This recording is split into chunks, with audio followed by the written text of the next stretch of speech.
নারায়ণগঞ্জের রূপগঞ্জ উপজেলার তারাব পৌরসভার ৯ নং ওয়ার্ড যুবদলের সভাপতি রমজান হোসেন খানের সহযোগিতায় দেশীয় অস্ত্র ও মাদকসহ ৩ মাদক ব্যবসায়ীকে গ্রেফতার করেছে পুলিশ। রবিবার দুপুরে উপজেলার তারাব পৌরসভার দিঘি বরাবো এলাকায় অভিযান চালিয়ে তাদের গ্রেফতার করা হয়।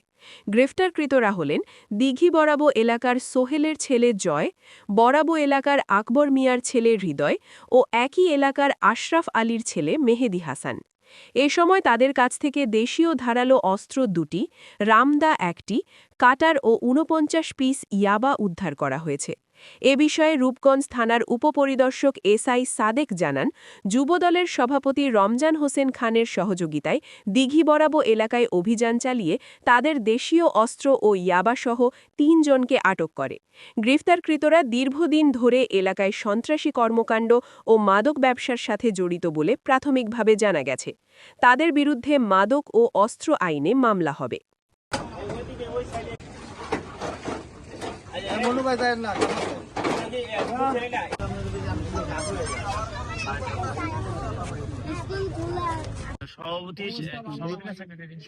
সভাপতি এই ওয়ার্ডের সভাপতি সেক্রেটারি মোহন ভাই ওনাদের সহায়তায় একটা তথ্য পাইছি যে এখানে কিছু লোক মাদক সেবন করতেছে।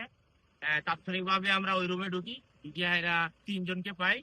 ৩ জনকে আমরা হাতে হাতে ডিউটি করি। ৪৯ পিস ইয়াবা ট্যাবলেট পেয়েছি এবং 2টা রামদা, একটা কাটার। তারা ছিনতাই করে রোডে এই জিনিসগুলি আমরা পাইছি। আমরা আইনগত ব্যবস্থা নেব। আমি জব্দ করে নিয়েছি।